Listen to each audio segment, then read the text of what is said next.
मानता है कि महाराणा प्रताप घास की रोटी खा ली है, लेकिन क्यों? एक मंच पर एक स्वर में एक साथ चलने के लिए तैयार नहीं थे, इसलिए उनको घास की रोटी खाना पड़ा था। तो अगर आप लोग गांव को महाराणा प्रताप के राज्य को साथ नहीं देते थे, इसलिए उनको अपने साथ छोड़कर उनको बाहर जाना पड़ा और दूसरे के साथ लेकर लड़ना पड़ा, इसलिए उनको घास की रोटी खाना पड़ा था। तो मैं जितने भी नौजवान साथी भाई मित्र हैं, अगर उनके पद चिन्हों पर चलना है तो एक होना है, सिद्धांतों पर चलना है कि किस तरह जब तक आप एक नहीं रहिएगा तो आज भी आपको घास की रोटी और दर की ठोकरें खाना पड़ेगा। अगर आप आज भी एक हो जाते हैं तो कोई भी सत्ता शासन आपको हिला नहीं सकता है, ये दावे के साथ मैं कहता हूँ। अब जिस गांव में जैसा परिस्थिति बनता है उस तरह से रहना है। मैं ये नहीं कहूंगा कि भाई भाई में झगड़ा नहीं होगा, लेकिन भाई भाई में झगड़ा होगा, उसको निपटारे के लिए अगर सुनील भैया जाते हैं, उसके निपटारे के लिए अमरिंदर राजेश जी जाते हैं या कोई भी हमारे गार्जियन जाते हैं तो उसको सुनना भी है। अगर सुनिएगा तो आपसे कोई टकराने वाला नहीं है। वो जानते हैं कि आप 13 खंडों में बटे हुए हैं और 13 धारा में चलते हैं, 13 की बात को सुनते हैं, इसलिए आपकी ये दुर्गति है। तो मैं सभी मित्र भाई बंधुओं से कहूंगा और इनके चलूंगा और इनके साथ जो हुआ था अब मेरे किसी भाई बंधु के साथ नहीं होगा। ऐसा हम आपको जय राजपूताना लिखते हैं, उसको लिखने की जरूरत नहीं है। राजपूत कहीं जाकर राजपूत अपनों को बताता है तो उसकी सोच बहुत छोटी है। राजपूत का धमक से ही पता चल जाना चाहिए, वहां जाने से आगाज से पता चल जाना चाहिए कि वो राजपूत है। उसके संस्कार से पता चलना चाहिए कि वो राजपूत है, न कि उसको बताना पड़े कि मैं राजपूत हूँ वो नया राजपूत है। वो क्षत्रिय नहीं है। तो इसलिए मैं सभी छोटे भाइयों से भी आग्रह करूंगा कि जहां भी किसी कार्यक्रम में आप जाते हैं, आपके जो बड़े को बुलाए हैं उसके लिए आप लोग खड़ा होना सीखिए, अनुशासन में रहना सीखिए और महाराणा को जिसने साथ नहीं दिया उस महाराणा प्रताप को अनुसरण करते हुए आज के जो आपके युग में जो लड़ रहे हैं, जो भिड़ रहे हैं, जो आपके लिए मर रहे हैं, उनके साथ देने के लिए खड़ा होंगे। हर ईगो को त्याग कर, हर बहुत बुरा ये हो गया, हमसे कोई गलती हुआ होगा, हो सकता है कि कहीं न कहीं किसी बात से आपको दुख लगा होगा, लेकिन उस बात को ध्यान न देंगे। जब जरूरत पड़े तो उसी तरह खड़ा हो जाइए जिस तरह दुर्योधन को बांध कर ले जा रहा था तो कुंती माँ भीम ने बहुत खुश हुए, बोले कि आज मेरा दुश्मन जा रहा है।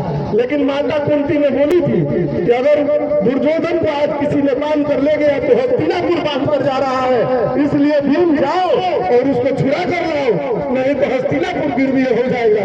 तो दूसरे के लिए आप 105 हो, अपने लिए 105 हो सकते हैं।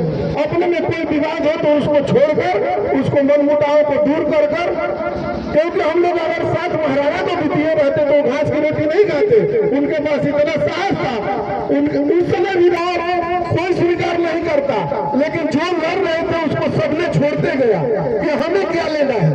जहां लड़े उनको छोड़ते गए, जो आज के परिवेश में ऐसा देखने को मिलता है। लेकिन हम आप सभी से निवेदन आग्रह विनती करेंगे कि जहां भी किसी तरह से अपने समाज भाई बंधु पर आता है तो वहां खड़ा होना है 4 तरह से। आप दूर से भी हैं तो बोल सकते हैं, बोल के भी मदद होता है।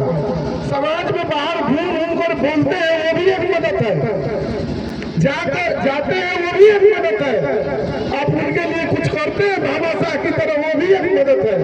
और आप एक जगह संगठित हो जाते हैं तो कोई टकराने वाला आपसे नहीं है भाई। आज की ताकत में आपसे टकराने वाला कोई नहीं है। क्षत्रिय धर्म को आप मानते हैं तो क्षत्रिय जो आज ये लोग आपको बांटते हुए जा रहे हैं। SC/ST का विरोध हमारे गार्जियन 100% केस राजपूतों के ऊपर है, 97% दूसरे के ऊपर है। क्यों हम लड़ेंगे? क्यों SC/ST को अपने दुश्मन बनाएंगे? 3% से भी कम केस राजपूतों के ऊपर है। सबसे ज्यादा जिसके ऊपर केस है वो आज उसका शुभचिंतक बना हुआ है और सबसे जिसको किसी को लेना देना नहीं है।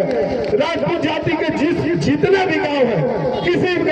सुनील भैया चले जाइए, आज के डेट में भी हरिजन बस्ती होगा तो राजपूतों को जमीन में होगा,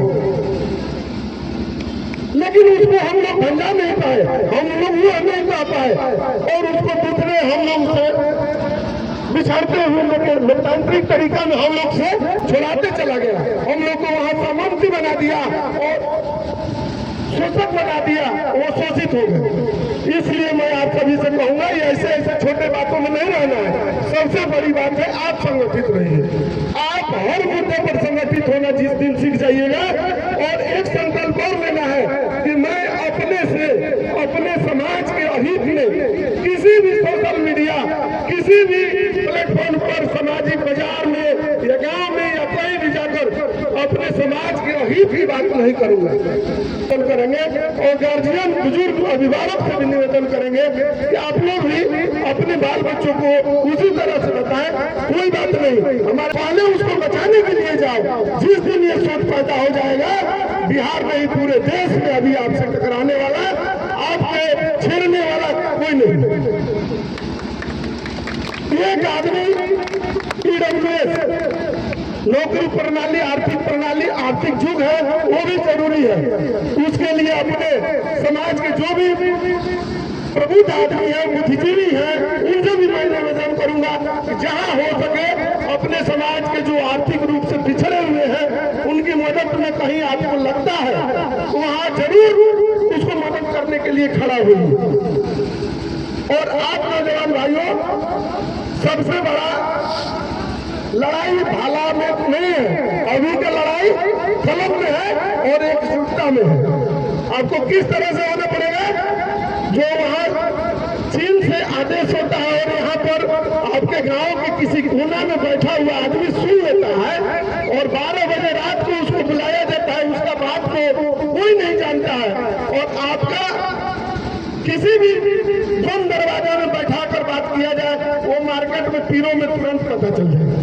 तो इसमें भी अपने में भी बात को रखने के लिए, बात को बचाने के लिए, अपने समाज के हित की बात सोचने के लिए कहीं बोलने की जरूरत नहीं है।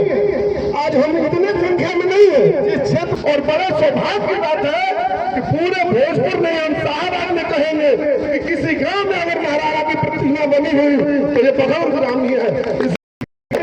छूकर मैं प्रणाम करता हूँ, यहाँ के प्रबुद्ध लोगों को प्रणाम करता हूँ, यहाँ के नौजवान मित्रों को प्रणाम करता हूँ, ऐसे सोच पैदा किए हैं। और ज्यादातर एक जगह जहाँ समूह बनने का कोशिश कीजिए, समूह जिस दिन बनना शुरू हो जाएगा उसी दिन आपका कल्याण होना शुरू हो जाएगा। राजनीति आप सबसे पिछले पायदान पर, आपको कोई पूछने वाला नहीं है, आप जिसके वोटर हैं वो भी आपको नहीं पूछता है। उसका कारण है यही कि हम लोग अगर 5 भाई हैं, अगर 5 भाई आते हैं और 5 भाई एक साथ पीरो बाजार जाते हैं, उसका रुतबा अलग देखिएगा। अगर 5 भाई 5 जगह से उसी बाजार में जाते हैं तो रुतबा अलग देखिएगा। तो 5 भाई एक जगह होने का मेरा निवेदन है कि 5 भाई एक जगह होने का प्रयास कीजिए, और जहां समाज के 10 लोग खड़े हैं वहां खड़ा होने के लिए आप लोग भी कहीं देखते हैं, पहचानते हैं, नहीं पहचानते हैं, बोलते हैं, उनसे नहीं बोलते हैं, वहां पर खड़ा होने का प्रयास कीजिए, तो उनका भी इज्जत बढ़ेगा और उसके साथ 10 गुना इज्जत आपका भी बढ़ेगा। जिस दिन अपने समाज के पीछे चलना, साथ चलना और सभी को साथ लेकर चलना सीख जाइएगा। मेरा यही सभी से निवेदन है, और मैं इसी निवेदन के साथ सुनील भैया सभी गाँव से भी निवेदन करूंगा, क्योंकि आप सभी जगह जाते हैं।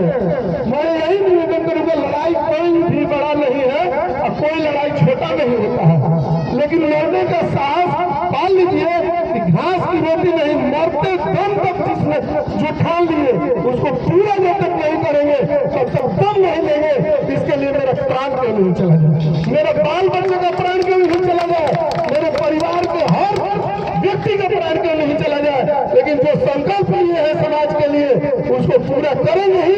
यही हमारे पूर्वजों ने सिखाया है, और उसी पूर्वजों के राह पर चलने के लिए आप सभी से निवेदन कर रहा हूँ कि उनको जिसने साथ नहीं दिया, आज कम से कम आप बुद्धिजीवी हो गए हैं, उस युग से ज्यादा पढ़े लिखे हो गए हैं, तो कम से कम आप पढ़े हैं, पढ़ने में मिला होगा उनको किसी ने राजा ने साथ नहीं दिया। तो आज की जो भी ऐसा परिवेश बनता है उसमें साथ देने के लिए खड़ा है। और मैं इसी के साथ में आप सभी से आग्रह निवेदन विनती करते हुए एक बार इस गांव की भूमि को प्रणाम करता हूँ, यहाँ के अभिभावक मित्र भाई बंधु को प्रणाम करता हूँ और वीर शिरोमणि महाराणा प्रताप के चरणों में सब नमन करते हुए जय महाराज।